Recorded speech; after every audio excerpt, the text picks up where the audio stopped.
अस्सलाम वालेकुम dear students, first year computer science की आज की इस वीडियो में हम डिस्कस करेंगे डाटा प्रेपरेशन का topic. That is the most important concept, लेकिन ये यहाँ पर शॉर्ट क्वेश्चन के तौर पे आएगा, ये याद रखिएगा। डाटा साइंस के अंदर ये एक बहुत इंपॉर्टेंट कॉन्सेप्ट माना जाता है। जब हम डाटा को कलेक्ट कर लेते हैं, आपकी पहली लाइन ही ये कहती है बुक की कि जब हम डाटा को कलेक्ट कर लेते हैं ना, तो एनालिसिस में जाने से पहले, फर्दर एनालिसिस से पहले हमें डाटा को प्रिपेयर करना पड़ता है। और प्रेपरेशन में हम क्या करते हैं जी, गेटिंग रॉ डाटा रेडी। जो भी आपके पास रॉ डाटा है ना, रॉ डाटा का मतलब है जो हम लोगों ने फैक्ट्स एंड फिगर्स चूज किए, किसी भी चीज के मुतालिक हम लोगों ने डाटा कलेक्ट किया, एक पर्टिकुलर पॉपुलेशन का, एक स्टूडेंट का, आप कह लेंगे जी कि किसी स्कूल के अंदर के तमाम स्टूडेंट्स के marks, name, roll number, ages, उनके सेक्शंस, ये सारी चीजें हम लोगों ने उनकी कलेक्ट की है ना। तो ये सारा हम लोग जब स्कैटर्ड, इसकी कोई जब प्रॉपर फॉर्मेट नहीं होता, जब उसकी कोई प्रॉपर तरतीब नहीं होती, तो जब डाटा उसका कलेक्ट करते हैं तो वो रॉ डाटा होता है। और रॉ डाटा के अंदर हमेशा याद रखिएगा कि आपके पास रॉ डाटा हमेशा क्या कंटेन करता है, उसमें मिसिंग वैल्यूज भी होती हैं, उसमें एरर्स भी पाई जाती हैं, डाटा डुप्लीकेट भी कर रहा होता है, और इररेलेवेंट इंफॉर्मेशन भी हम गलती से लिख लेते हैं। चाहे वो जो आपका डाटा कलेक्ट करने वाला बंदा है उससे गलती हो जाए, या डाटा देने वाले से गलती हो जाए, या लिखते वक्त कोई गलती हो गई है, लेकिन ये तमाम चीजें वहां पर लाजमी तौर पे पाई जाती है। ये बड़े इंपॉर्टेंट एलिमेंट्स हैं जो वहां पर लाजमी, आप उसको कभी भी इससे माइनस नहीं कर सकते। आप ये नहीं कह सकते कि हमने एक बड़ा सर्वे किया, लोगों के रिकॉर्ड हम लोगों ने कलेक्ट किए और परफेक्टली किए, ऐसा पॉसिबल नहीं है। तो याद रखिएगा कि डाटा प्रेपरेशन क्या कहता है, this includes the cleaning the data, that is the most important point. इसके ऊपर जरा ज़हन में रखिएगा, इसके ऊपर हमने अच्छी खासी बहस करनी है। To remove error or inconsistencies, organizing it in a meaningful way and converting it into a formal suitable for analysis। बात समझ आ गई? तीन चीजें, एक हम लोगों ने डाटा को क्लीन किया, प्लस हम लोगों ने मीनिंगफुल वे में उसको कन्वर्ट करना है, या आप ये कह लें कि जी हमने उसको ट्रांसफॉर्म करना है, ठीक हो गया, और मीनिंगफुल इंफॉर्मेशन के अंदर उसको कन्वर्ट कर देना है। ये सारे कॉन्सेप्ट हम लोग यहाँ पे इस्तेमाल करते हैं डाटा प्रेपरेशन के अंदर। इससे अगला जो टॉपिक आपका होगा ना, वो होगा डाटा क्लीनिंग का। डाटा क्लीनिंग, तो याद रखिएगा data cleaning basically it is the sub step of the data preparation.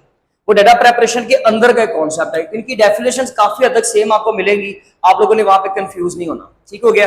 तो याद रखिएगा कि हम लोगों ने ये तमाम स्टेप्स करने, यानी कि एक्चुअली डाटा प्रेपरेशन के अंदर हम ये तमाम काम कर रहे हैं। क्या हम डाटा को कलेक्ट भी कर रहे हैं, हम डाटा को क्लीन भी कर रहे हैं, और उसको ट्रांसफॉर्म भी कर रहे हैं। कलेक्शन का मतलब आपको ऑलरेडी पता है, क्लीनिंग का मतलब है उसमें से एरर्स निकालना, उसको गलतियां उससे पाक करना, और फिर ट्रांसफॉर्म का मतलब होता है कि आपके डाटा को कोई ऐसी शेप दे देना, किसी ऐसे फॉर्मेट के अंदर, किसी ऐसे स्ट्रक्चर के अंदर उसको चेंज कर देना कि जो समझ में आ सके और उसके ऊपर एनालिसिस करना आसान हो जाए। यानी कि कोई ऐसा फॉर्मेट, आपने डाटा कलेक्ट किया पेज के ऊपर, लेट्स सपोज आपसे पेज के ऊपर काम नहीं हो रहा, आप चाहते हो कि जी मैं इसको क्या कर दूं, सॉफ्ट फॉर्म में कन्वर्ट कर दूं, यानी कि उसको यूएसबी में डाल के किसी न किसी तरीके से आपने उसके सारे सॉफ्ट फॉर्म में नोट्स बनाए, और आप लोग अब उसको क्या कर रहे हो, किसी भी जगह पे पोर्टेबल आपके पास यूएसबी आ गया, आप कहीं पे भी जाके उसको ओपन करके सॉफ्ट फॉर्म के अंदर, यानी कि सॉफ्टवेयर की फॉर्म के अंदर या एक फाइल की फॉर्म के अंदर आप उसके ऊपर वर्किंग कर रहे हो। एक दूसरे एंड पे बंदा है जिसने जो डाटा लिया वो ऑनलाइन मीन्स के थ्रू लिया है, अब वो उसको क्या कर रहा है, ऑनलाइन उससे काम नहीं हो रहा, तो एनालिसिस करने के लिए वो उसको हार्ड फॉर्म के अंदर कन्वर्ट कर लेता है। तो ये दोनों तरीके हैं, आपको जो भी ट्रांसफॉर्मेशन अच्छी लगती है, जो भी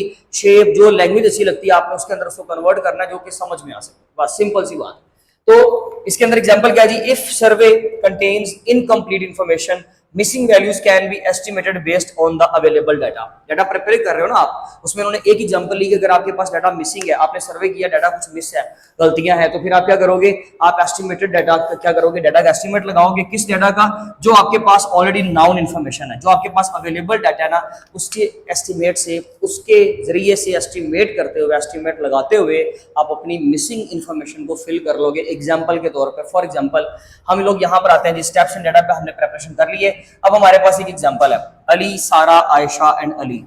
आप देखो यहाँ पर अली और अली का नाम सेम है, और आगे भी सारा रिकॉर्ड सेम है, इसका मतलब है डाटा डुप्लीकेशन आ गई, और हमने बात की थी कि डाटा डुप्लीकेट कर सकता है। इसके अलावा हमारे पास नेक्स्ट पॉइंट क्या है जी, कि यहाँ पर आपके पास ये वाली इंफॉर्मेशन जो है वो मिसिंग है, यानी कि सारा का स्कूल हमें नहीं पता।